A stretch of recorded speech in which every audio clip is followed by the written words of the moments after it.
ஒரு மனிதர் நல்லவராய் இருப்பது நல்லதுதான். ஆனால் அந்த மனிதர் நல்லது கெட்டது தெரியாமல் இருப்பது மிகவும் ஆபத்தானது. இது எப்படி சொல்றாங்கன்னா, நம்ம நல்லவங்களா இருக்கலாம். அதுல எந்தவித தவறும் கிடையாதுங்க. ஆனா இதுதான் நல்லது, இதுதான் கெட்டது அப்படின்றத புரிஞ்சிக்காம ஒரு சிலர்லாம் எல்லாருக்குமே எல்லா விதமான செயல்களையும் செஞ்சுட்டு இருப்பாங்க பார்த்தீங்களா? அத தவறுன்னு சொல்றாங்க. ஏன்னா நம்ம நல்லத கெட்டவங்களுக்கு செஞ்சோம்னா, அது என்னைக்குமே நல்லதா போய் சேராது. ஒவ்வொரு மனிதனுக்கும் இருக்கக்கூடிய அடிப்படையான நற்குணம் என்ன அப்படின்னு கேட்டிங்கன்னா, தனக்குத்தானே உண்மையாக இருப்பதுங்க. இதற்கான அர்த்தம் நம்ம எப்பவுமே நமக்கு உண்மையாவே இருக்கிறதில்ல. நம்மள நம்மளே ஆரோக்கியமா பார்த்துக்கிறதில்ல. நமக்கு நாமே வந்துட்டு நியாயமா இருக்கிறதில்ல. நம்ம இந்த செய்ய மாட்டோம் அப்படின்னு நமக்குள்ள ஒரு உறுதி எடுத்துக்கிட்டோம்னா, நம்ம பேச்ச நாமளே வந்துட்டு கேட்க மாட்டோம். அப்புறம் எப்படி? இந்த நற்குணம் அப்படின்றது நமக்கு நாமளே உண்மையாக இல்லை அப்படின்னா, இது வாழ்க்கையில மிக கடினமான ஒரு முடிவுகள நம்மள எடுக்க வச்சிரும். நாளைக்கு நல்ல காரியங்களை செய்து கொள்ளலாம் என்று முடிவெடுப்பவன் முட்டாள். அறிவுள்ளவன் நேற்றே அதை செய்து முடித்திருப்பான். இதற்கான விளக்கம், நம்ம ஒரு செயலை செய்ய போறோம் அப்படின்னா, அத நாளைக்கு பார்த்துக்கலாம், இல்ல நாளை கழிச்சு பார்த்துக்கலாம், இல்ல இன்னைக்கு எனக்கு கொஞ்சம் உடம்பு அசதியா இருக்கு, நம்ம இன்னொரு நாள் கழிச்சு பார்த்துக்கலாம் அப்படின்னு யோசிக்கிறவன் முட்டாளா தாங்க இருப்பான். ஒரு வேலை செய்யறோம் அப்படின்னா, அதை இன்றே செய்யணும். அதாவது நன்றே செய், அதை இன்றே செய், உடனடியாக செய் அப்படின்றது தாங்க இப்போ உள்ள காலகட்டத்துக்கு ஏற்ற மாதிரி ஒன்று. சரியோ தவறோ நமக்கு இருக்கிறது ஒரே ஒரு வாழ்க்கை. இந்த வாழ்க்கையை நமக்கு பிடிச்ச மாதிரியும் மனசாட்சியோடையும் வாழ பழகிக்கணுங்க. நமக்கு இதுக்கப்புறம் இன்னொரு வாழ்க்கை இருக்கா அப்படின்னு கேட்டிங்கன்னா, கண்டிப்பாக அதற்கான பதில் யாரிடமுமே இருக்காதுங்க. இதுக்கப்புறம் நம்ம இதே தாய் வயித்துல பிறக்க போகிறோமா? கிடையாது. இதுக்கப்புறம் இதே வந்துட்டு பூமியில் பிறக்க போகிறோமா? தெரியாது.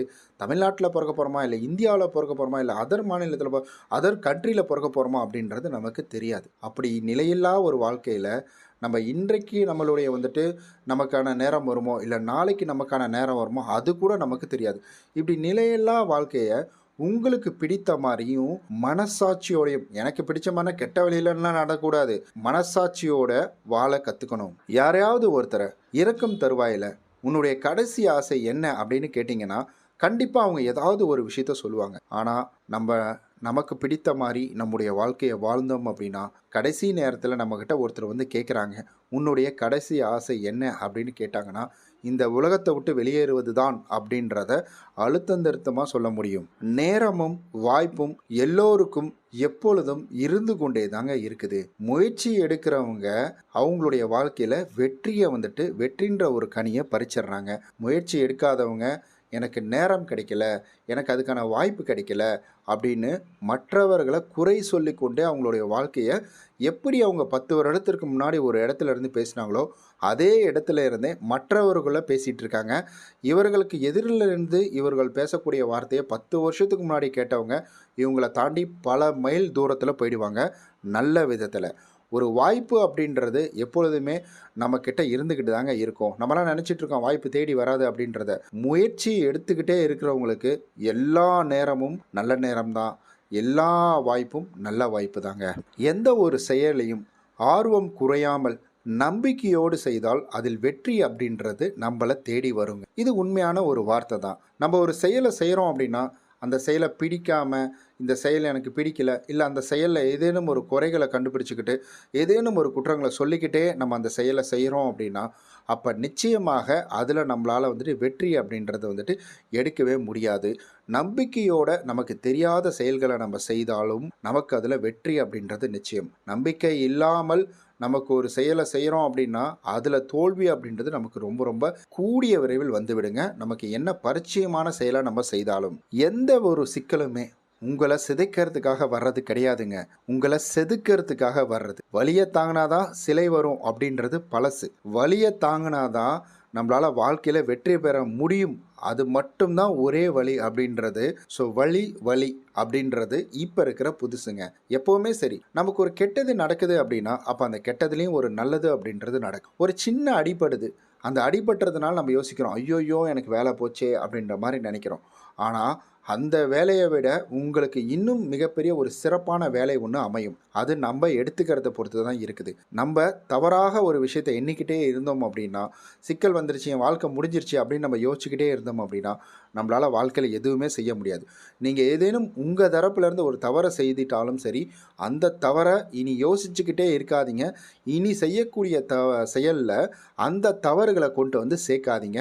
அப்போ உங்களுடைய வாழ்க்கை மிகவும் அர்த்தமுள்ளதாக இருக்கும். தோல்வி என்பது மிகவும் கடினமானது தான். ஆனால் எதையும் முயற்சிக்காமல் இருப்பது, அதில் தோல்வியை அடைவது மிகவும் மோசமான ஒன்று. ஒருத்தரிடமிருந்து எதை எதிர்பார்த்தாலும் அதற்கு மாறாக நாம் ஒன்றை கொடுக்க வேண்டும். ஒரு உதாரணத்திற்கு சொல்ல வேண்டும் என்றால், ஒருவரிடமிருந்து மரியாதையை நீ எதிர்பார்க்கிறாய் என்றால் அவர்களுக்கு நீ மரியாதை கொடுக்க வேண்டும். இவ்வுலகில் ஒன்று கொடுத்தால் மட்டுமே இன்னொன்று கிடைக்கும். அதே போலதான் அன்பும். நீ எந்த அளவுக்கு அன்பை ஒருவரிடம் பரிமாறிக்கொள்கிறாயோ அதே அளவிற்கு அன்பு அவரிடமிருந்து உனக்கு திரும்ப வந்து சேரும். அப்படி அந்த அன்பு வரவில்லை என்றால் நீ அன்பு வைக்கும் அளவிற்கு அவர்கள் தகுதியானவர்கள் இல்லை என்று புரிந்து கொள்.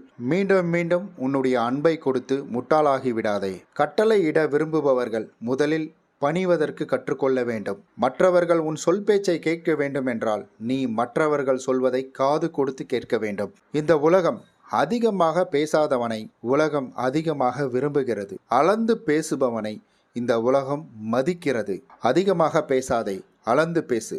எவ்விடத்தில் எவ்வாறு பேச வேண்டுமோ அதை புரிந்து கொண்டு பேசு.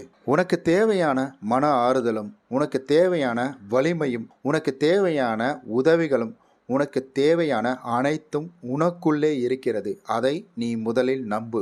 பிறகு வெளியிலிருந்து உனக்கு தேவையான அனைத்தும் கிடைக்கப்படும். முதலில் மற்றவர்கள் மேல் நம்பிக்கை வைக்க கற்றுக்கொள். மற்றவர்களை நம்ப வேண்டும் என்பது மனிதனுடைய இயல்பு.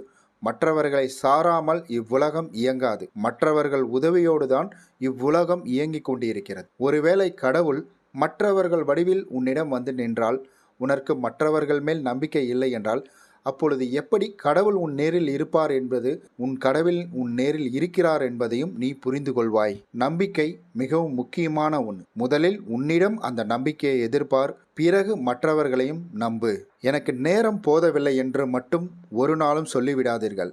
ஏனென்றால் இவ்வுலகில் சாதனை படைத்த அனைத்து மனிதர்களுக்கும் 24 மணி நேரம் மட்டுமே உள்ளது. அனைத்து மனிதர்களுக்கும் 1 மணி நேரம் என்றால் 1 மணி நேரம் தான். இவ்வுலகில் சாதனை செய்ய நேரம் பற்றவில்லை என்று ஒருபோதும் மற்றவர்கள் கூறக்கூடிய காரணங்களை நீயும் கூறாதே. 24 மணி நேரமும் உனக்கு மிகப்பெரிய ஒரு வலிமை தரக்கூடிய ஒரு நேரம். ஒவ்வொரு நிமிடமாக யோசித்து பார். நிச்சயம் 24 மணி நேரம் உனக்கு மிக வருடங்கள் போல காட்சி அளிக்கும். நிச்சயம் இந்த பதிவு உங்களுக்கு பயனுள்ளதாக இருக்கும் அப்படின்னு நம்புகிறேன். இந்த வீடியோ உங்களுக்கு எந்த அளவுக்கு பிடிச்சிருந்ததோ அதை மறக்காமல் கமெண்டில் சொல்லிடுங்க. இந்த வீடியோ மாதிரி இன்னும் நிறைய வீடியோ பண்ணணும், வாட்ஸ்அப்க்கான ஷார்ட் வீடியோ பண்ணணும் அப்படின்னா மறக்காமல் கமெண்டில் சொல்லுங்கள். இனி அதற்கான வீடியோஸையும் நம்ம கூடிய சீக்கிரம் கொண்டு வந்துடலாம். நம்ம நாளைக்கு இது போல் வேறொரு பயனுள்ள வீடியோவில் சந்திக்கலாம்.